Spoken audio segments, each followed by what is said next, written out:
bienvenidos a un episodio más de Desde el Núcleo, un podcast en el que hablaremos sobre temas de la industria y nos adentraremos a conocer un poco más sobre las personas que están detrás de ellas. Yo soy Edgar López, gerente técnico de la empresa Fluidos Mayan Star, una empresa de Northstar Fluid Solutions. Nos dedicamos a la venta y distribución de fluidos para perforación. En esta ocasión tenemos un invitado muy especial, una persona que conocí en un viaje que hice a Santiago de Chile este año. Y déjenme presentarles a don Víctor Reyes Gallardo. Lo tenemos enlazado acá con nosotros y nos hizo el favor nuestro amigo Mario de Global poder tener este enlace con don Víctor. ¿Cómo está, don Víctor? Qué gusto verlo. Oye, un agrado escucharte nuevamente, Edgar. Acá con Mario justamente al lado, colaborándome en la parte de producción de esto. Y bien, muchas gracias por considerarme. No, claro, don Víctor, yo cuando lo conocí a usted, la verdad dije, y tenía este proyecto, no sé si se acuerde, que se lo comenté y dije, va a ser una de las personas con las que yo me gustaría poder entrevistarlo y tener un poco de acercamiento con ustedes, ¿no? Entonces, pues gracias por la oportunidad que nos está dando en este momento. ¿Cómo se encuentra, don Víctor, usted ahora? Estamos bien, estamos bien. Ahora trabajo prácticamente el 90% en un estudio que tengo en mi casa, acá en Santiago de Chile. Fueron muchos años de recorrido con este trabajo que tú bien conoces, que somos unos gitanos errantes, los ingenieros de fluido. Así que ahora tratando de colaborar en forma telemática, y sí recuerdo muy bien la conversación en Expomin de aquí Santiago de Chile, conociéndote a ti y a Dar, y por la invitación justamente de no estar de acá de Chile, Santiago. Así que ahí estamos. Como te digo, si me das un minuto, este es un trabajo que tiene muchas prismas que si no las sabes descubrir a tiempo te puedes volver un poco loco, así de sencillo. Tienes que saberte desconectar en su momento y poder ser tú, no el ingeniero de fluido 24 horas al día en un taladro de perforación. Yo comencé mi carrera técnica de terreno en Tierra del Fuego para la compañía estatal ENAP. Y luego el destino me llevó a vivir en Colombia, Ecuador, y por el trabajo conocer una infinidad de culturas a lo largo del planeta. Y lo primero que aprendí que tenía que saber desconectarme y conectarme cuando yo quisiera y el trabajo lo permitiera. Eso es lo más importante. Para mí la música y la literatura han sido primordiales a lo largo de mi vida. Conocer los países donde me tocó trabajar, leyendo libros que me indicaran qué tipo de personas podía conocer. Y en esa forma disfruté Colombia, Ecuador, Centroamérica, un lugarcito de México y de otros continentes. Ese sería mi relato inicial, Edgar, que desarrollé durante 32 años en terreno como ingeniero de fluido y luego ya como gerente de operaciones para una compañía canadiense llamada QMAX en Ecuador. Colaboré para abrir la empresa en Colombia y otro par de países latinoamericanos. Y luego llegué a la gerencia general de Baker Hughes en Ecuador. Y para todo eso hay un entrenamiento profesional y un entrenamiento de vida, que significa escuchar a la gente, no tanto hablar uno, sino saber recibir el eco de qué necesitan, qué requieren, sobre todo tus colaboradores, para hacer un trabajo adecuado, para poder crecer junto al cliente. Partir de adentro hacia afuera, crecer conjunto con la compañía a la cual te está dando la oportunidad de mostrar que tú puedes dar soluciones más que vender productos. Ese sería lo que me gustaría indicar al comienzo. Así es, don Víctor. Creo que en esa parte yo me identifico mucho con usted. Lo platicamos en Santiago. A nosotros no nos gusta ofrecer un producto solamente por venderlo y decirle al cliente que, ¿sabes qué? Esto te va a dar te va a resolver todos tus problemas, ¿no? O sea, nosotros nos gusta apoyar y guiar a nuestros clientes a que realmente puedan ellos tener la confianza y en un equipo con diferentes lluvias de ideas poder desarrollar un proyecto. Esa es nuestra filosofía y es lo que estamos nosotros tratando de hacer, ¿no? En este camino que apenas Me parece, que pienso eso, me gustaría saber usted cómo empezó, o sea, después tiene demasiada experiencia, tiene muchos años de experiencia, pero ¿cómo empezó usted? ¿Qué fue lo que lo llevó a este camino de los fluidos de perforación? realmente yo tenía que estar en la industria láctea. Nada que ver, pues. Pero un día iba por el centro de Santiago, mediodía, recuerdo bien, y de repente alguien me llama y sale un tío que estaba en Santiago, es geólogo, y, y me dice, hola, ¿cómo estás? En fin, iba a ir a la casa. ¿Qué estás haciendo? No, le digo, estoy ahí haciendo ayudantías en una empresa láctea, se llama Soprole. ¿Y estás bien ahí? Bueno, le digo, estoy aprendiendo, por lo tanto no sé si es bueno o malo. Y me dijo, ¿no querés entrar al petróleo? Me interesó la palabra, le dije, ¿qué hay que hacer? Yo te aviso. Partí, di mi examen, quedé y primero pasé por producción y luego pasé me llamaron para el servicio de lodo y cementación, que se llamaba en ENAR, y aprendí la especialidad de fluidos de perforación que me encantó. Este tío, geólogo justamente, que trabajaba en ENAR, me regaló un par de volúmenes de Le Beau de Forage, la escuela francesa de lodo, y ese fue el inicio de mis conocimientos y un manual de Milken,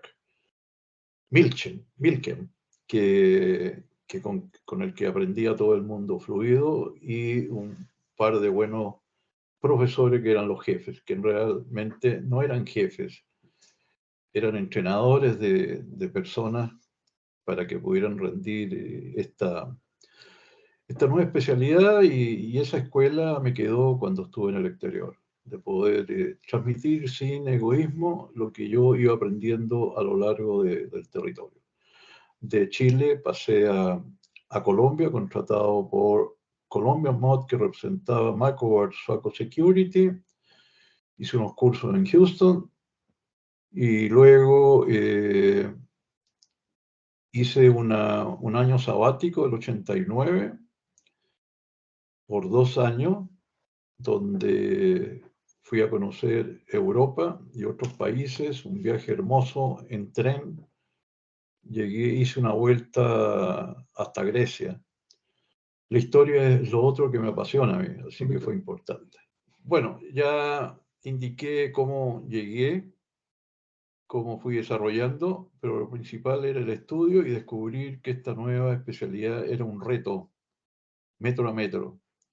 Ningún pozo por cerca que esté del otro es igual. Algo cambia y eso hay que entenderlo. Me dediqué a leer sobre las otras especialidades que tenían que ver con la perforación, como registro eléctrico de Schrumberger, cementaciones, pruebas de formación. Tuve acceso a información y pasaba las horas libres estudiando para saber lo complejo que era perforar un pozo. Uno de los pozos más difíciles fue el primero que hice en Colombia, en los llanos de Casanare, que era un pozo a 12.000 pies, o sea, y pensaba llegar a 15.000 pies, pero yo llegué cuando iban en 12.000, y ya habían dificultades, porque no estaba la tecnología adecuada, y ahí conocí por primera vez lo que era un liner, lo que era un heavyweight, herramientas flexibles de peso, lo que permitía tener una columna más elástica, llamamos así, o flexible dentro del pozo y no tan rígida, que al sacar tuberías se producían los dogleg y ahí quedábamos pegados y había que cortar la tubería o despegar lo que era una pérdida de tiempo. Ahí Ujú. aprendí que fluido podía ser muy importante para reducir los NPT, los Non-Production Time. Si nosotros hacíamos un buen fluido que se adecuara a las circunstancias de la geología, estábamos dando una gran ayuda a la perforación en sí. Solo que el ingeniero de fluido está solo contra el mundo, siempre. Cuando el pozo anda bien, nadie se acuerda de ti.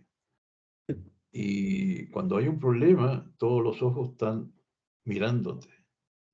Y tú tienes que buscar solo la solución. Y a veces puede pasar un día, 2 días, como una avenida, un reventón de gas, un derrumbe, un apretón al sacar una tubería. Entonces aprendes a manejar tus conocimientos, estudiar cada vez más la geología de la zona que estás trabajando, acercándote a los geólogos, haciéndote amigos de ellos para no tener dificultad en el acceso a la información geológica, y eso te ayuda en tu trabajo. Y ser serio en los test, saber cómo se está manejando. En mi época no teníamos computadora, era todo cálculo a lápiz. Habían reglas que ayudaban para la hidráulica, en fin, el exponente de X, por ejemplo. Así que había que dedicarle un gran tiempo en las mañanas para preparar el resumen. Después se fue simplificando con las primeras calculadoras Texas Instruments, con unas láminas magnéticas donde tenían la fórmula, hasta que llegó la computadora como gran ayuda.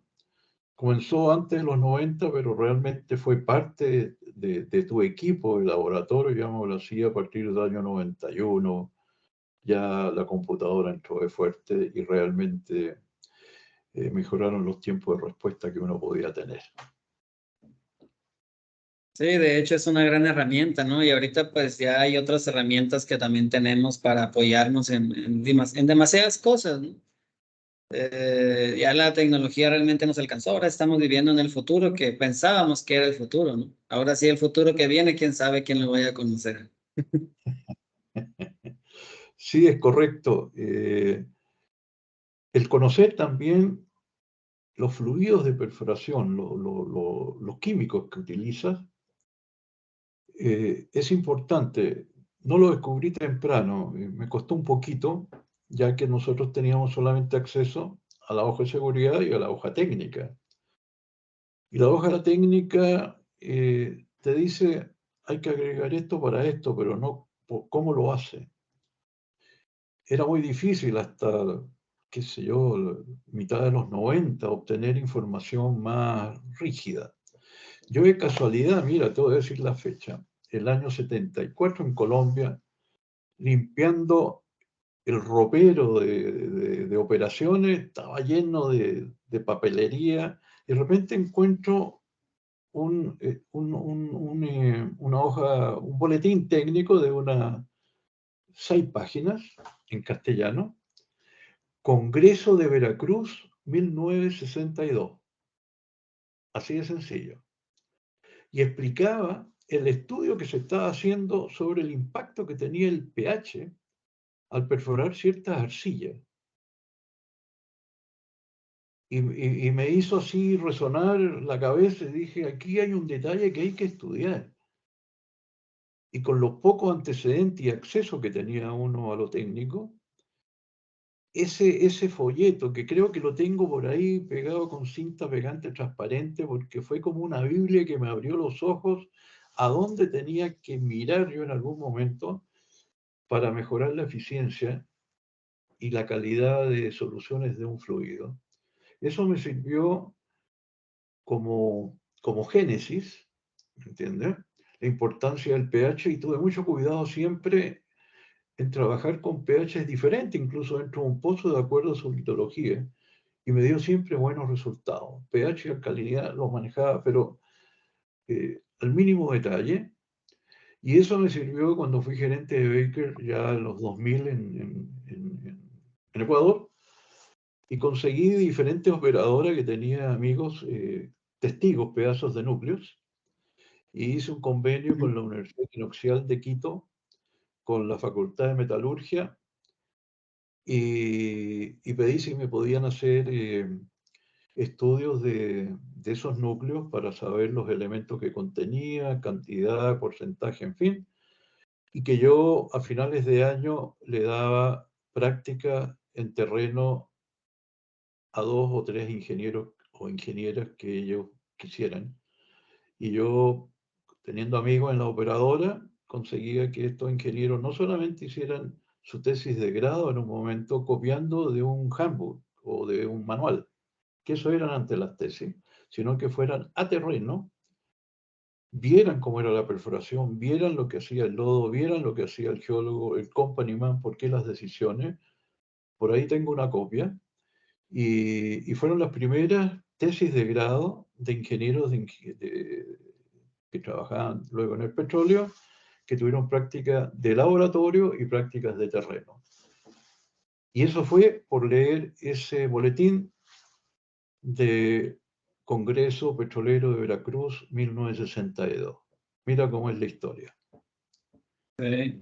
Fue como que un boom, un despertar para usted, ¿no? O sea, de que qué era lo que realmente tenía que hacer en la perforación o cuáles eran los parámetros que tenía que cuidar.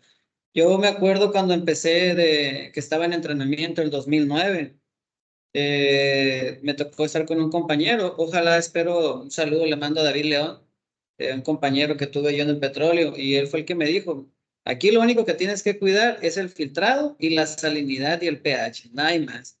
En un base de agua, en un inicio, ¿no? De 26 pulgadas. Y sí, era todo lo que tenía que cuidar. A partir de ahí entendí que ya se me había floculado el lodo, ¿no? En alguna ocasión. Y ya en eso ya tenía un poco de experiencia de lo que no tenía que hacer para que no me pasara eso, ¿no? Y sí, a partir de ahí, ya en trabajar con base de agua, en arcillas reactivas, etcétera, en los campos que me tocó estar, pues ya con la experiencia cada vez fue siendo un poco más fácil, ¿no? Entonces, Ujú. pero pues siempre es con su grado de dificultad.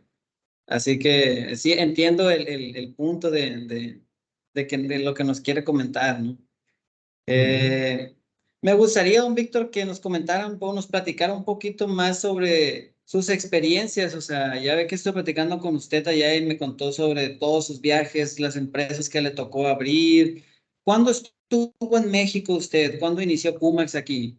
Mando un saludo a En mis amigos de Cuba, Pumax. mire, a ver, los años exactos, yo entré aquí como que el 98, esto tiene que haber sido 99, 2000.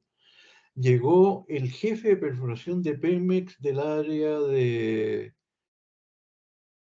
Ciudad del Carmen, ¿será el sector? Que Sí. no me acuerdo muy Ujú. bien. Hay varias ciudades con nombre Carmen, entonces me confundo. Playa Y del él, Carmen es otra, muy. ajá, lo que quería él, primero ver cómo manejábamos nosotros, cómo se manejaba en Ecuador las compañías operadoras y de perforación, en este caso era Helmer y Champagne, eh, hacer 6 o 7 pozos sobre la misma locación. Entonces pedimos permiso, lo llevamos y él vio que se hacían unos rieles, primero se hacían todos los sellers, ¿entiendes? Y el pozo la torre parada se iba corriendo, como sobre rieles, como un ferrocarril lentamente. Se calculaba para que se perforara el primer pozo, luego nos corríamos para que entrara el equipo de walkover a donde habíamos perforado, y así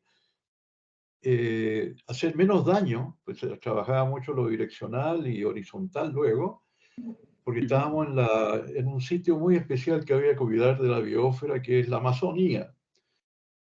Entonces, este ingeniero vio, perdón, el trabajo que se hacía en perforación y segundo, nos llevamos muy bien con él, no me acuerdo el nombre, era joven, eh, y él indicó que quería llevar una nueva compañía de fluidos a un sector para que mostrara algunas nuevas propuestas. ¿Cuál era la propuesta de QMAX en ese momento? Nitrato de calcio en la zona indiferenciada arriba en Chalcana, lo que era Ecuador, que es una zona arcillosa y con algo de gravilla, y luego el nitrato de potasio como inhibidor en las zonas arcillosas. Esas eran las dos cosas que habíamos mostrado en Ecuador y que en esa forma, al tener nitrato de potasio, podíamos ir creando un corte, un cutting que no fuera tóxico ni maligno para el medio ambiente, sino que podría servir como abono.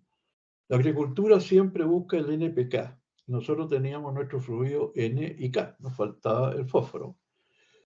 Se fabricó un fósforo que se llamó Soil, no me acuerdo bien, que se agregaba tantas toneladas de corte, se agregaba el fósforo y una vez íbamos con un ingeniero por la Amazonas, por carretera, y vimos una maleza apareciendo entre medio de los cortes. Sacamos la foto y esa foto dio la vuelta al mundo como el año 2000 tiene que haber sido, fue portada, no sé si hoy al Gas Journal o esas revistas, y eso nos indicó que íbamos en el camino cierto. Entonces este ingeniero de Pemex llevó para allá esto e incluso estaba prohibido que vinieran de otros taladros a visitarnos. Nosotros sí podíamos ir a otros taladros, habían varios por ahí que atendían otras compañías, pero le pusieron hasta un cerco con un portero y nadie podía venir. Y como resultó el pozo, ayudó mucho QMAS Canadá, tenía un laboratorio allá con un matrimonio rumano, me acuerdo, ingenieros químicos y de petróleo, que iban desarrollando todas las nuevas alternativas, y eso permitió que QMAS, creo que llegó a tener más de 40 funcionarios o más, no tengo idea, pero yo después me retiré, pero fue un éxito, lo mismo que ocurrió en Colombia con QMAX, y lo mismo ocurrió en Perú cuando Petrosud decidió perforar arriba del río Marañón, después donde el Marañón es el que da inicio al Amazonas. Así que, ¿qué más puedo decir? Ese es parte interesante de viajes. Los otros era como ingeniero de fluido primero, cuando fui al Mar Caspio por Bakersfield, algunas zonas de Siberia, Orenburg, Uray, en la zona de Tiumen, por Omsk. Me tocó más que todo yacimientos petrolíferos más que gasíferos. La zona de Uray se aterrizaba en Tiumen, eran 3 horas y media de vuelo desde Moscú. Eso lo último lo hice en el 2014, pero ya como asesor, controlando el trabajo de Baroid, pozos horizontales, y el horizontal tenían eh, un recorrido más o menos de 2.000 metros, pero sobre un pantano. Esto era el Repsol de España, pero Rusia. Hacían un camino de 40 kilómetros sobre el pantano, luego casi al llegar al taladro había un helipuerto y luego en el taladro de haber sido casi 2 hectáreas, ahí está el equipo de servicio y el equipo de perforación. Fue una tremenda experiencia. Los trabajadores, los ingenieros de fluido eran rusos, los acompañaban también. Pues hablaba inglés, español, porque habían enviado muchos ingenieros a Madrid, rusos, a aprender español. Y para mí fue como un diplomado a los 30 y tantos años de carrera, llegar allá y ser escuchado por jóvenes. Y e introducir algunas pruebas de laboratorio para confirmar justamente el asunto de las arcillas. Nos estábamos pegando un poquito al sacar la tubería, entonces hablé con los geólogos para que me mostraran la columna y sí había ahí una arcilla. Pero no sabían qué era, me decían caulinita. No puede ser, le dije, porque al menos que sea caulinita del tipo aloxita, no es hidratable. Y pedí que enviaran sacaran la muestra y la mandaran a un laboratorio. Entonces sacaron las muestras, un mini núcleo de los núcleos, y las mandaron a Cantemanchique, sitios de esquimales, y allá la laboratorista Baró hizo las pruebas y demostró que sí había hemectite. faltaba inhibir, ¿me entiendes? Mejoramos la inhibición y se solucionó. Que inhibición es una palabra, considero yo, nueva dentro del ambiente. Pasaron más de 60 años antes que la palabra inhibición fuera tomada en cuenta en el mundo petrolero y de fluido, ya que nos dedicábamos a tener filtrado bajo. Pero no teníamos el concepto de inhibición y las soluciones. Aunque los lodos cálcicos de los años 30-40 sí buscaban parte de eso, pero después salieron los primeros CMC, luego los PAC, luego los polímeros goma sántica que arreglaban la capacidad de carrera de un fluido, el filtrado, pero no se hablaba de inhibidores. Es extraño. Eso es otro capítulo. ¿Cuándo regresó a Santiago, don Víctor, y por qué? ¿Cómo? ¿Cuándo regresó a Santiago usted? ¿Usted estaba afuera, estaba viajando, trabajando por el mundo? ¿Y cuándo regresó a Mira, Santiago? ¿Por qué decidió hacerlo? primero volví a Santiago a comienzos de los 90 por fallecimiento de mi padre, ¿entiendes? Y vi a mi madre muy sola y le pedí a mi esposa, Irina, que ha sido un gran baluarte para mí de apoyo en todo sentido, que podíamos quedarnos en Chile un ratito más. Pero ya los hijos mayores, una hija y un hijo mío y un hijo de Irina, ya estaban a mitad de lo que es escuela media y a punto de entrar la mayor a la universidad. Y ellos decidieron estudiar acá en Chile, ¿me entiendes? Jimena, Víctor Andrés y Daniel. Mi hija está en Rumanía, mi hijo Víctor Andrés está en Estocolmo, Suecia, y Daniel vive en un hermoso lugar paradisiaco, El Cuyo, a 3 horas por tierra al noreste de Cancún. Creo que te comenté eso. Sí, no es Y ahí, comercial. Hay claro, que y ahí, y ahí hace su trabajo telemático en cine, es Painters, y de diferentes compañías cinematográficas le encargan trabajo. Entonces ahí me quedé a media en Chile, quedó la familia acá y yo seguí como tú, gitano errante, viajando 28, hasta que se me puso difícil cuando me nombraron gerente de operaciones. No podíamos desarmar la casa por QMAX, ¿me entiendes? Pero no podía rechazar eso. Y bueno, ahí tuvimos que, me iba a ver la familia, yo a rato me venía para acá, fue complicado. Y después más encima, digo más encima, me voy a Baker como gerente general y era más difícil, ¿me entiendes? Así que con la ayuda de la familia fuimos eh, haciendo el balance de eso. Todos los hijos terminaron su universidad, son exitosos. La menor, que acaba de cumplir 24 años en diciembre, terminó su carrera, ¿me entiendes? Que es la chilena del grupo. Eh, entonces, ahí fue que el 2007, se puede decir, decidí definitivamente cuando renuncio a la gerencia general de Baker y me vengo a Chile y entro a una compañía que pertenecía a una compañía perforadora minera, se llama MDF, representaban Baker.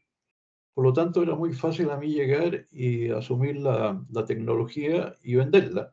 Lo que no conocía era mi país.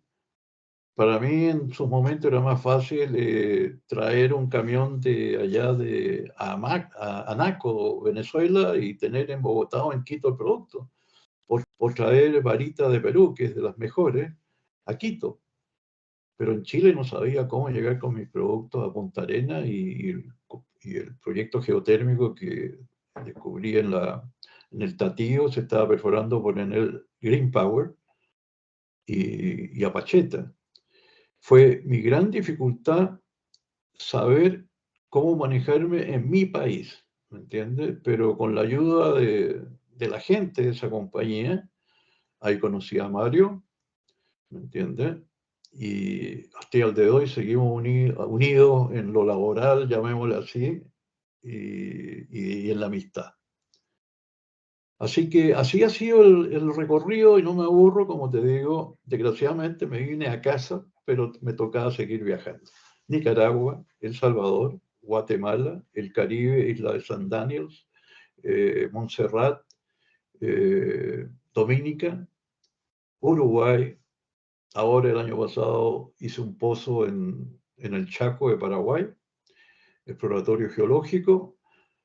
Preparé acá el programa de fluido, mandé un ingeniero venezolano que ya me había hecho un trabajo en Maule en el Green Power y manejé telefónicamente el pozo cuando había problemas, me leían el reporte diario y daba algunas indicaciones, ya que los primeros 500 metros era con rotario y trépano y había gas y fluencia de agua salina, y luego los últimos 500 metros era con corona diamantina, y afortunadamente le dimos en el clavo, era un intrusivo volcánico que podía contener metales raros como cobalto, níquel, en fin, y se logró el objetivo y sí dio metales, y ahora están juntando más finanzas para poder hacer 6 pozos más, porque hay que buscar 3 intrusivos más en el Chaco eh, paraguayo, que está a 1 hora y media, estábamos de la frontera con Bolivia, estábamos en realidad a 3 horas y media de Santa Cruz. Así que como ves, he intentado quedarme en la casa, pero no ha sido posible. Yo creo que ahora por primera vez, desde que tuve este problema de visión, llevo 4 años sin viajar en avión, salvo el viaje que hice a Cancún a visitar al hijo allá, a disfrutar el mar Caribe, ¿me entiendes? Y los buenos platos mexicanos. Así que como es, uno propone y Dios dispone. Por eso te decía que me alegro mucho que tú allá donde estás ahora disfrutas tu esposa y tu nena. Ese es un premio. Muchas gracias, don Víctor. De hecho, sí, o sea, para mí, mi hija y mi esposa, pues es lo principal, la familia, ¿no? Mis papás que están con salud, mis hermanos. Entonces, yo creo que lo primordial, los esfuerzos que uno hace es por ellos, no es por la familia, al final de cuentas. Ujú. Entonces, eso es algo con que me vi muy conectado con usted, ¿no? Cuando platiqué. Entonces, esa parte humana, la persona que es usted como profesional es bastante exitoso, ¿no? O sea, demasiada experiencia, pero la parte humana que usted también le brinda a los demás, eso es lo que realmente es el valor que usted tiene como persona. Y cuando yo lo conocí, me di cuenta de eso y fue una de las cosas que me llevó a tener más contacto con usted, ¿no? Eh, y se lo Muchas agradezco, gracias. gracias por Muchas la gracias. oportunidad de estar cerca. Sí, que tendremos que encontrarnos una y varias veces. Sí. Oiga, don Víctor, una pregunta. ¿Qué edad tiene usted? ¿Qué experiencia, o sea, a estos años de su vida, qué tanto ha trabajado? Porque no está tranquilo, sigue buscando proyectos, sigue haciendo cosas, tiene su negocio ahora. Es que mira, eh, yo nací al término de la Segunda Guerra Mundial, eso te puede dar la pauta. Tuve una crianza, yo nací en la ciudad de Valparaíso y me crié en la ciudad de Viña del Mar, en la costa, y a los casi 12 años nos vinimos a Santiago. Fue un cambio brusco para mí. Entonces, luego la educación en un liceo que se llama José Victorino Lastarria, acá en Santiago, uno de los 5 liceos emblemáticos, llamémosle, de acá. Pero fue una buena escuela, luego la UTE, Universidad Técnica del Estado. Por lo tanto, yo tengo en este momento 78 años, 78, ¿me entiendes? Afortunadamente con una mente que con grandes conocimientos, agradezco a la vida y al trabajo de Fluido haber conocido los grandes museos del mundo, los museos históricos y, como te digo, literatura. No sé si lo dije al comienzo, en cada país traté de leer algo que me pudiera hacer entender a la gente con la cual iba a estar rodeado, ¿entiendes? Tuve dos padres, mi padre y mi madre, muy lectores. Tuve una buena enciclopedia en mi casa. Y luego cuando yo viajaba y compraba libros, los guardaba para traérselos cuando veía a mis padres nuevamente y modernizarle la lectura.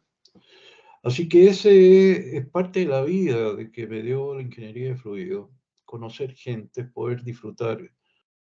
Y como le dije a Darrett, que me preguntó cuál era el país que más me había impactado, yo le dije cuando trabajé en Azerbaiyán y en Rusia. Me impresionó el ciudadano ruso, le dije, trabajar en Siberia, conocer un siberiano de tomo y lomo, conocer un tártaro de tomo y lomo.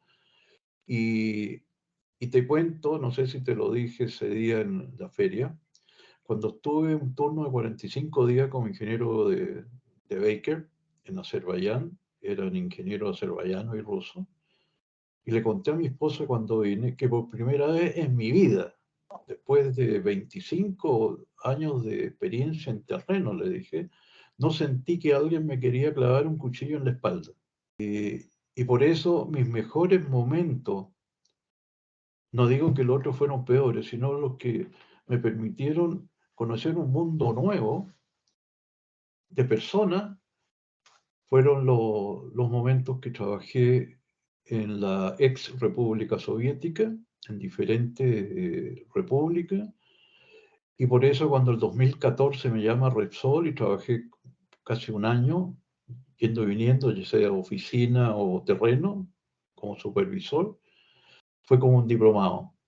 Y todavía mantengo correspondencia con mucha gente joven que trabajaba en el pozo, gente que ahora tiene 35 años, que ahora están trabajando en Irak, están trabajando en Turkmenistán, están trabajando en Rusia, están trabajando en el mar Ártico, en fin. Y eso es el premio que tengo, le digo a mi esposa. Poder conectarme con gente joven y poder conversar de tú a tú. Eso realmente es muy agradable, Edgar. Sí, claro, porque usted está compartiendo sus ideas y a la vez está absorbiendo nuevos conocimientos de otras personas, qué proyectos están haciendo ahora y otras cosas, ¿no? O sea, y lo mantiene vivo, ¿no? Supongo, lo mantiene activo, lo mantiene pendiente de lo que está pasando. Sí, mira, es que como perdí un sentido, entendí el sentido del oído y la percepción. La percepción es los tonos de las personas cuando hablan conmigo, fíjate. Y le digo a Irina, mira, esa persona, hacía estos gestos cuando hablaba conmigo? ¿Qué hacía? Miraba para el techo, para el lado. Y, y así la percepción, que es mi nueva facultad, me permite que mi memoria sea una biblioteca en colores, que tengo que practicar día a día desde que despierto. Yo despierto y hago un recorrido por donde están cada uno de mis hijos. ¿Entienden? México, Suecia, Rumanía. ¿Qué estarán haciendo? Confirmo después por un WhatsApp, los nietos igual me llaman, y he tenido situaciones muy agradables. Mi hija encontró hace 6 meses un escrito que hizo mi nieta cuando tenía 13 años, en rumano, mi hija me lo fue traduciendo, donde hablaba del nono, que soy yo. Al otro abuelo le llaman abuelo, a mí me llaman el nono. Oye, y no sé, sabía, en la memoria tenía todo lo que me escuchaba hablar a mí, de mi infancia, en fin.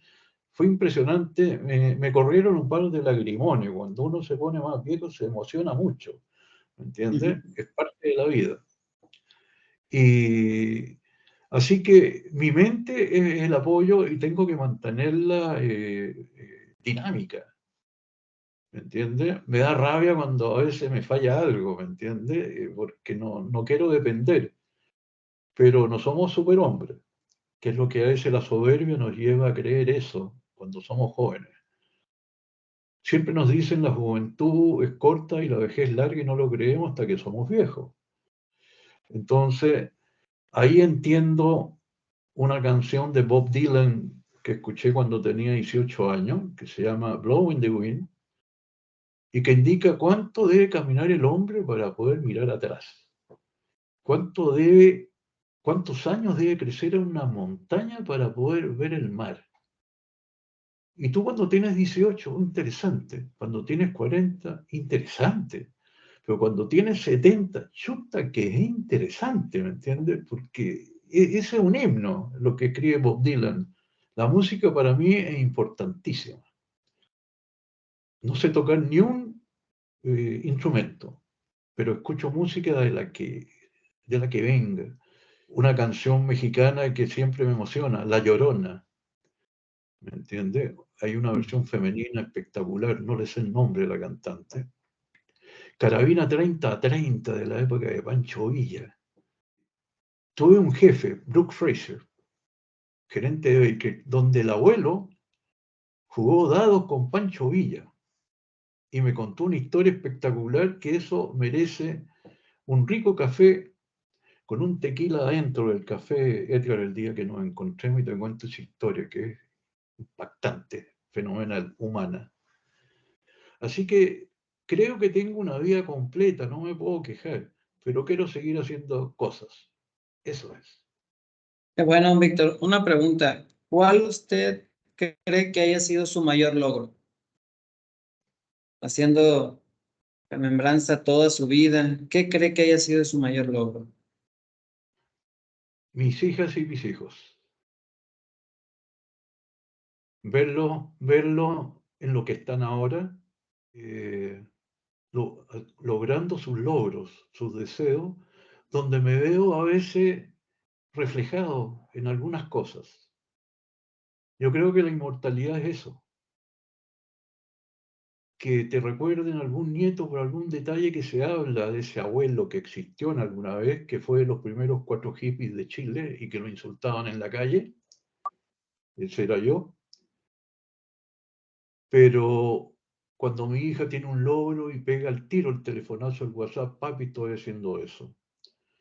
Ella es periodista, se ha dedicado al desarrollo de la educación de niños migrantes, sobre todo por guerras, y, y su mayor logro fue hablar en las Naciones Unidas hace un mes, en una conferencia para la mujer. Y salió corriendo del famoso edificio de las Naciones Unidas de Nueva York y pegó un salto y dijo, lo logré, lo hice. Yo le dije, claro que lo hiciste, pues. Esos son los mayores logros, te cuento. El dinero es importante porque la sociedad te lo exige y debes sobrevivir. Lo laboral es lograr en lo nuestro, en lo tuyo, en lo de Mario, lograr que el cliente sea satisfecho y no vender un saco, sino una solución. Pero para mí fueron los hijos y ver cómo están cumpliendo sus sueños. Ese es el mayor logro, Edgar. Qué buen mensaje, don Víctor. Si usted tuviera la oportunidad de darle un mensaje o darle un consejo a su yo más joven, ¿qué le diría? A usted mismo de pequeño, ¿qué le diría? Al nieto más pequeño que tiene 10 años, el que vive en México, estudia de dónde vienes para respetar lo que vienes. Ese es. Pero un consejo también para el Víctor más joven, para usted Para el Víctor más para joven. usted. Sí, Ah, también cuenta eh, no para su Víctor creerme, más joven. ya, para mí más joven, ya, disculpa. Hay un dicho en Chile, creerse el hoyo del queque, que es el centro de un queque, que todos se lo pelean porque le ponen una cosita para que poder cortarlo después. Entonces, el problema es que en la juventud uno es soberbio y cree que los viejos son viejos, y a todos nos ha pasado en algún momento. Entonces, es difícil que un adolescente de 14, un joven de 18, de 22, de 24 ahora, o 25, logre entenderlo, que es el joven el que tiene que saltar la muralla para entender la generación antaña. Pero el de antaño ya no puede saltar una muralla porque ya está más viejo, ¿entiendes? Entonces, eso lo aprendí a los 23 años, que era yo el que tenía que ir a saltar la muralla para que entender a mi viejo y no mi viejo saltar la muralla para entenderme a mí. Ese es un consejo que haría, ¿me entiendes? En un 9 de mayo, el día de la victoria de la segunda, que se acaba la Segunda Guerra Mundial, me tocó el desfile el 9 de mayo en Rusia, que es un día conmemorativo, se llama La Alegría con Lágrimas, porque es muy emotivo. Murieron 27 millones de soldados soviéticos y pobladores, ¿me entiendes? 21.000 pueblos y ciudades arrasadas. Y se dejan flores en la tumba de los soldados desconocidos, y un día iba, me tocó un 9 de mayo, en Rusia, y un abuelo con el nieto. Y el nieto vio una serie de nombres en un muro allá y le preguntó en ruso. Yo tuve que preguntarle a mi esposa qué decía, porque el abuelo contestó. Entonces el niño le preguntó, ¿qué son esos nombres? Y el abuelo le dijo, por ellos estamos dejando estas flores. Ese sí que fue un mensaje tremendo que le dio ese abuelo, ¿me entiendes? Porque estaba agradeciendo a todos esos que se inmolaron en una guerra absurda e injusta, y ellos estaban gozando de ese sol de mayo que es en Rusia. Es eso, yo creo que es muy difícil que lo entienda la juventud porque están viviendo, aprendiendo. A mí mi abuelo paterno me enseñó a saludar el mar desde chico, cuando nos íbamos a meter al agua en Viña del Mar, y yo saludo al mar. Hasta ahora que soy viejote, saludo al mar. Buenos días, mar. Déjame disfrutar tranquilo. Lo enseñé a mis hijos y mi hijo a los nietos. Entonces yo me siento contento cuando sé que los nietos saludan al mar como lo saludaba su tatarabuelo, ¿me entiendes? Su bisabuelo y el abuelo. ¿Ves? Somos inmortales. Esa es la inmortalidad, no vivir 1000 años, Edgar. Sí, así es. De hecho, pues se dice que uno no muere cuando se va de este planeta, ¿no? Uno muere realmente cuando lo dejan de recordar. Sí. Entonces, hay que trascender, ¿no? En las generaciones. Usted lo está haciendo con sus hijos, con sus nietos, y estoy seguro que sus nietos también lo van a aplicar, ¿no? A los hijos de ellos. Y Al así va a menos ser, cuando... ¿no? Vas a tener un buen recuerdo. Me gustaría que algún Perdóname. día mi hija replicara algunas cosas de las que le he enseñado que vaya a aprender a lo largo de su vida. Lógico, y yo a ver lo bien que te da de sentir, ¿me entiendes? Ese es un objetivo, que también sirve en Claro, el laboral. Lo laboral también es importante, crearle valores a la gente con la cual vas a trabajar, ¿me entiendes? La honestidad y la lealtad, ¿me entiendes? Lo logré en Baker, lo logré en QMax, lo logré en Colombia Mot en Colombia, ¿me entiendes? En la parte petrolera. Y siempre respeto esos dos valores que pueda tener una persona, ¿me entiendes?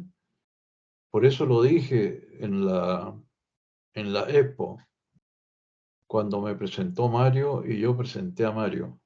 Esos son dos valores que no se transan. Así que eso es, yo creo que cuando escuches ya canoso algún comentario de tu hija, capaz que te acuerdas de mí en ese momento. téngalo por seguro. Y te vas a sentir bien, súper bien, y lo vas a comentar con tu esposa en ese momento. Y vas a ver que recorriste ya un camino. Eso es. Sí. Pues muchas gracias, don Víctor, la verdad, por esta entrevista. Fue una excelente plática. Me gustaría tener más tiempo para poder seguir platicando con usted. A lo mejor después nos volvemos a enlazar con usted y hacemos otra dinámica. Ahorita fue para nosotros, la verdad, un placer haber que nos haya compartido tus experiencias, todo lo que usted trae, toda su historia, ¿no? Eso realmente eso no tiene valor, ¿no? Ojalá que nuestros amigos que nos siguen en redes sociales puedan dar el tiempo para que puedan escuchar toda la entrevista, porque estoy seguro que va a dejar un mensaje muy emotivo en cada una de las personas, ¿no? Y pues una conclusión que me gustaría dejar es que viendo su vida, viendo el éxito que usted ha sido una persona exitosa en lo que ha hecho a lo largo de su carrera, veo que lo que realmente le parece importante, lo que realmente es importante para usted es la familia, ¿no? Y yo creo que todos nos sentimos identificados con usted al respecto, ¿no? No hay nada más valioso realmente que los que uno quiere. Sí, correcto. Y te agradezco, Edgar, esta oportunidad. Agradezco a Mario, que está acá pegado, muerto de frío seguramente. Y cuando quieras, o sea, como ahora no veo, me encanta conversar. Así que cuando quieras, cualquier cosa, un intercambio, un saludo, un WhatsApp cortito, estoy atento y estaré atento. Ya sé tus horarios de trabajo y cómo te puedo molestar de repente con un timbrazo. Siempre aviso un día antes. Y muchos cariños para tu familia. Que Muchas gracias, disfrutes don Víctor, igual para usted. Un y abrazo para Irina, disfrutes. su esposa y sus hijos, que sigan generando éxitos para usted, porque eso es lo que realmente usted lo mantiene vivo. Te mando un abrazo, muchas gracias Mario por apoyarnos en este enlace. Seguimos en contacto y espero vernos pronto por allá en Santiago o en alguna otra convención que vayamos próximamente. Saludos, les mando a todos. Espero que les haya gustado esta entrevista con don Víctor. Les invitamos a que sigan nuestro canal y que nos sigan en nuestras redes sociales, donde vamos a seguir subiendo información relevante y muchas cosas sobre la área técnica en los fluidos de perforación. Así que nos enlazamos en nuestra próxima entrevista. Un saludo para todos.